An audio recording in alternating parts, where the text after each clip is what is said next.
bienvenue au Paris Saint-Mbappé, le club où Kylian est devenu le patron. En quelques mois, Kylian Mbappé a transformé la frustration de son départ avorté en une attitude conquérante et exemplaire. Son sourire en disait long samedi soir lorsque, brassard autour du bras, il a inscrit son 201e but au Paris Saint-Germain pour détrôner le record d'Edinson Cavani. Si on m'avait dit que je marquerais un but avec le brassard de capitaine pour battre le record, je ne l'aurais pas cru, a alors confié Kylian Mbappé au micro de Canal+, qui assume à la fois sa soif de statistiques et de pouvoir, ses deux grandes obsessions. Il y a quelques mois, lorsque le Français a refusé les avances du Real Madrid pour finalement prolonger à Paris, il désirait déjà s'affirmer davantage au sein du club en réclamant notamment des renforts bien précis, tout en recevant les clés du projet sportif, devant Lionel Messi et surtout Neymar. Le journal espagnol Marca avançait d'ailleurs que le départ de Neymar était l'une des demandes d'Mbappé lors de sa prolongation. C'est donc avec un supposé sentiment de trahison, face à certaines promesses non tenues, que le prodige de Bondy a passé la première partie de saison. L'attaquant n'a cessé d'enchaîner les grosses performances, 19 buts avant la trêve de la Coupe du Monde, mais son attitude paraissait plus en retrait. Transformé depuis le Qatar. L'échec en finale du mondial avec les Bleus aurait pu le crisper encore davantage. Mais au contraire, le joueur a repris les entraînements seulement 2 jours après son retour du Qatar pour utiliser cette déception et la transformer en motivation. Et c'est son comportement général qui a évolué positivement. Parfois critiqué pour son égoïsme devant les buts et sa volonté d'en faire trop avec ses dribbles et ses 1 contre 1, Kylian Mbappé a pris une dimension supérieure de leader altruiste désireux de tirer ses partenaires vers les objectifs communs. Comme s'il avait senti qu'il était temps de prendre les choses en main. Plus qu'un vice-capitaine. Tel un patron en devenir, Mbappé prend de plus en plus de place à Paris. D'abord pour pousser l'équipe en montrant l'exemple au quotidien. Kylian, c'est un joueur qui a des objectifs très clairs, et il n'arrête jamais de travailler, témoigne son coéquipier Danilo Pereira. Il mérite d'avoir ce brassard quand Marquinhos n'est pas là. Christophe Galtier.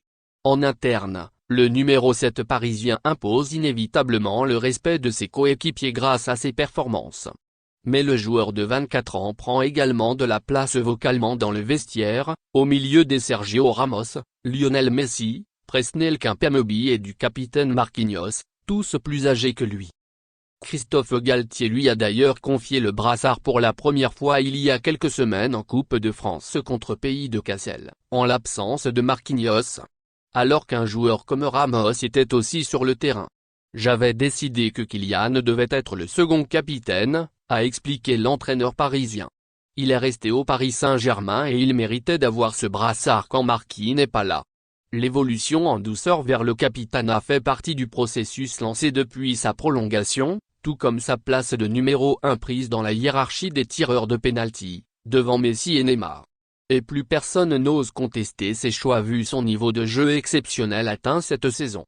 Même les supporters parisiens, très exigeants avec leur star, sont désormais à fond derrière lui alors que la relation n'a pas toujours été parfaite auparavant. Un discours rassembleur.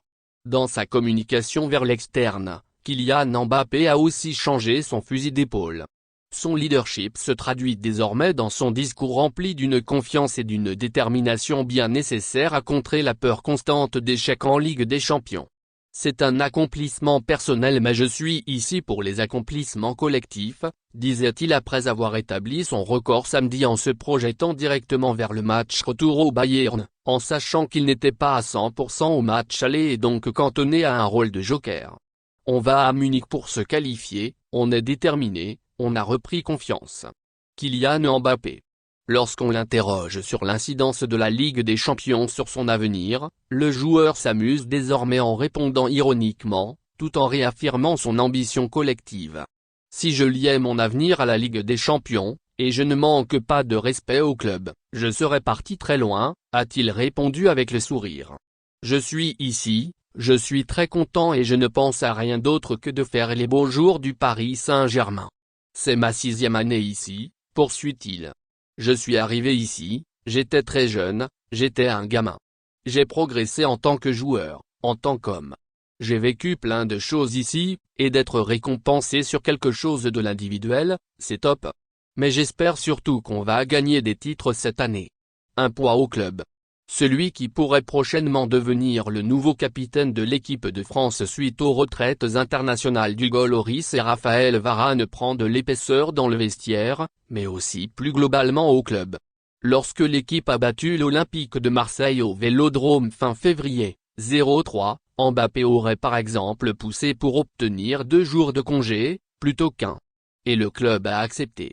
Le journal Le Parisien va encore plus loin en affirmant que la direction du Paris Saint-Germain consulte régulièrement sa star pour certaines questions autour de la vie du groupe. Via son importance au club, ses prises de parole au sein du groupe, ses déclarations à la presse, et ses performances sur le terrain, Kylian a en tout cas remis le Paris Saint-Germain sur de bons rails depuis quelques semaines, alors que le train a parfois frôlé le déraillement. Le doute n'est plus possible, c'est bien lui le vrai boss du Paris Saint-Germain. Merci de bien vouloir activer la cloche et de cliquer sur j'aime.